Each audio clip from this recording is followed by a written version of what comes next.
Hanoï, le carrefour de l'ancienne rue Paul Bert et du Petit Lac, à l'heure de la sortie d'usine. Pas une seule voiture, mais beaucoup de vélos sur lesquels se déplace lentement, machinalement la foule des travailleurs, dans une régularité impressionnante.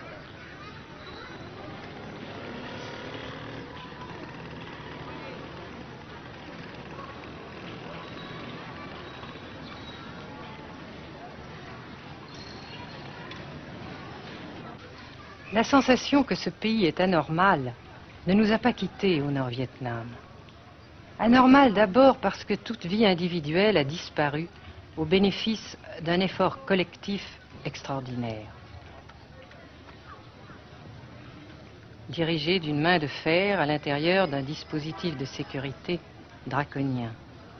Anormal ensuite parce que dans ce pays coupé en deux depuis 10 ans, un grand nombre de familles vivent le drame de la rupture qui alimente à sa façon la guerre du Sud. Est-ce que vous pensez, Monsieur le Président, qu'il y a une solution militaire à la guerre du Sud-Vietnam? Non. Parce que vous savez que le peuple vietnam, c'est en un. Et le pays du Vietnam, c'est un. Les Américains ont fait une guerre d'agression, comme qui dit, c'est une guerre non déclarée.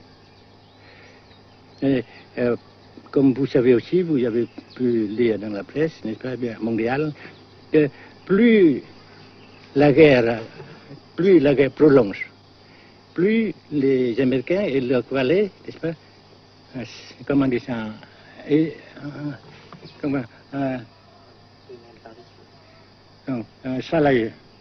s'enliser, hein? Et plus ils supportent des échecs, comme vous savez récemment, n'est-ce pas? Par conséquent, la guerre ne peut pas durer éternellement. Et je suis très heureux que les politiciens haut placés français ont reconnu cela. Vous pensez que le général de Gaulle pourrait en quelque sorte, à un certain moment, arbitrer le conflit? Arbitrer, qu'est-ce que vous comprenez par le mot arbitraire? Nous ne sommes pas des équipes de football. Hein? Mais au-delà des accords de Genève, si je ne me trompe, une idée du général de Gaulle est la neutralisation de tout le sud-est asiatique. Est-ce que c'est une idée qui vous semble intéressante? Comme j'ai déjà dit quelquefois, c'est une idée intéressante. Mais ça dépend encore une fois de la volonté de ces peuples et la manière comment on procède à réaliser. C'est une grande question, n'est-ce pas? Et je ne peux pas dire que je suis d'accord.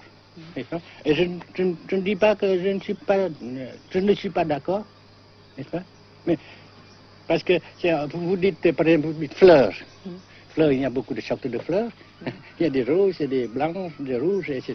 Et il y a qui sont bons et d'autres qui ne sont pas bons. Mais on dit fleurs. Monsieur le Président, nous avons constaté avec chagrin qu'au cours de notre voyage au Nord-Vietnam, que l'influence française était devenue à peu près inexistante dans votre pays. Les moins de 25 ans ne comprennent plus du tout le français. Et je me demande si, à votre idée, des rapports peuvent se rétablir tels que la France continue à jouer une sorte de rôle culturel ici.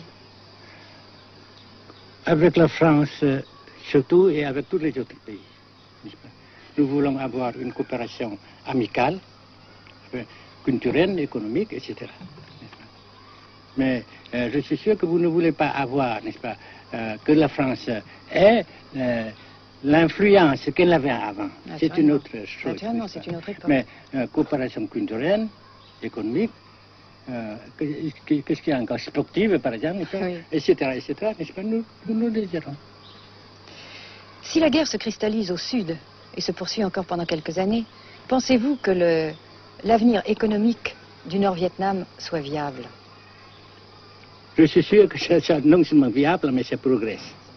Parce que vous avez vu vous-même, vous avez constaté vous-même qu'ici, nous travaillons beaucoup, notre peuple travaille beaucoup, avec abnégation, n'est-ce pas, et avec dévouement, avec enthousiasme.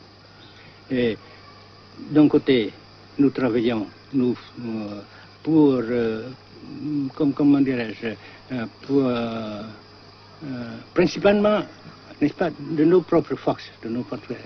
Et aussi, nous avons, n'est-ce pas, l'aide fraternelle des pays socialistes, n'est-ce pas. Alors, nous, jusqu'ici et après cela, n'est-ce pas, nous avons déjà réalisé des progrès. Pas très grand comme nous voulons, mais nous avons réalisé des progrès. Et dans l'avenir, nous progressons nous-mêmes. Mais vous mentionnez là l'aide des pays socialistes. Est-ce que cette aide ne s'est pas trouvée légèrement compromise à la suite du conflit idéologique entre la Russie et la Chine? Non, parce que ces questions, n'est-ce pas, différences idéologiques entre nos différents partis frères, c'est nos affaires intérieures. Ça passera. Et l'unité, ça se fera. Mais l'aide fraternelle continue et continuera. Et c'est très précieux pour nous. Bien sûr. Mais certains ont l'impression chez nous, Monsieur le Président, que le Nord-Vietnam se trouve actuellement assez isolé, asphyxié même, et que politiquement, il pourra difficilement éviter de devenir une sorte de satellite de la Chine. Qu'est-ce qu'on peut répondre à cela? Jamais.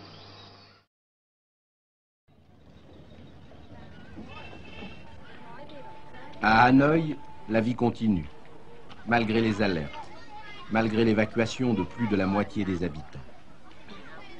Les petits magasins de la rue de la Soie sont pour la plupart fermés.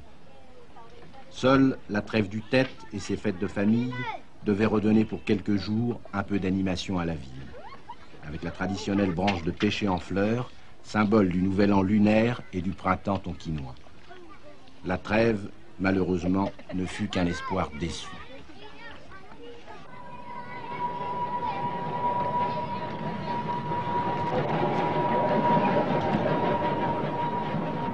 Dans les rues, de grands panneaux de propagande donnent les informations de guerre, les statistiques officielles et quotidiennes des pertes américaines. Selon le gouvernement de la République démocratique du Vietnam, 1631 avions américains auraient été abattus au-dessus du Nord-Vietnam.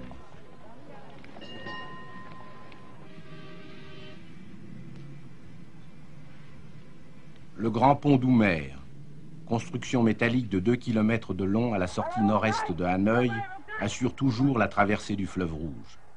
Sa sauvegarde est capitale. La défense antiaérienne du Vietnam, tant redoutée par les pilotes américains, dispose de nombreuses fusées solaires de fabrication soviétique. C'est la première fois que nous pouvons vous les montrer. Les rampes mobiles de lancement sont déplacées chaque nuit afin de déjouer les repérages.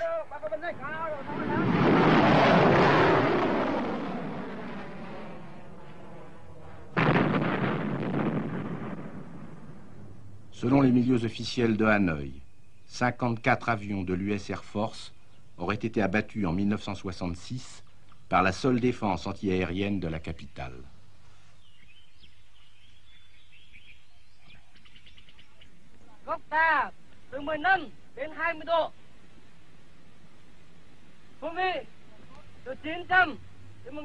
Pour la première fois également, nous avons pu voir les pilotes et les avions de chasse vietnamiens. Pour la plupart, leur formation a été assurée en URSS.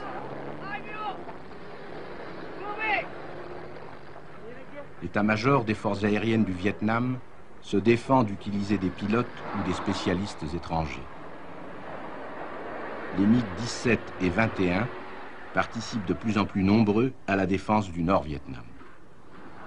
Les résultats des combats aériens sont mal connus et contradictoirement mentionnés dans les communiqués vietnamiens ou américains.